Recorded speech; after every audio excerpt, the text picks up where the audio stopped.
ঈদে আসছে নতুন সিনেমা প্রেসার কুকার, কিন্তু এটা কি শুধু আরেকটা ছবি, নাকি এর ভেতরে লুকিয়ে আছে এক নির্মাতার আবেগ, স্বপ্ন আর গুরুর প্রতি অগাধ শ্রদ্ধা।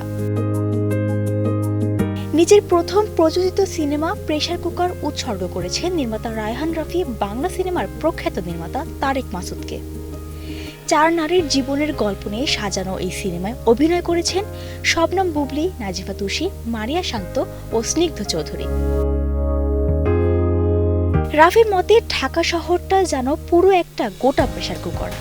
সবাই দ্রুত সফল হতে চায়, কিন্তু চাপ বাড়তে বাড়তে একসময় বিস্ফোরণ ঘটে। বসুন্ধরা টিস্যু অশুদ্ধতার বিরুদ্ধে এক বিন্দুও ছাড় নয়। আর সেই বিস্ফোরণের আগের মুহূর্তগুলো ভেতরে ভেতরে সেদ্ধ হতে থাকা মানুষের গল্পই যেন তুলে ধরা হয়েছে এই ছবিতে। কিন্তু এখানেই শেষ নয়, এই সিনেমার পেছনে আছে এক কিশোরের গল্প। মাদ্রাসার বেঞ্চে বসে যে ছেলেটি স্বপ্ন দেখেছিল সিনেমা বানানোর, চারপাশ বলেছিল অসম্ভব, ঠিক তখনই পত্রিকায় এসে দেখে মাটির ময়না কান উৎসবে যাচ্ছে।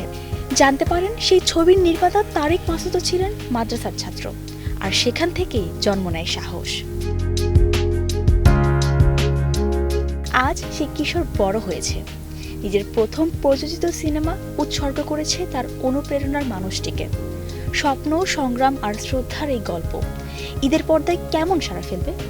প্রেসার কুকার কি হয়ে উঠবে সেই মুক্তির গান? এখন শুধু অপেক্ষা। Desk report, Kaler Kantho.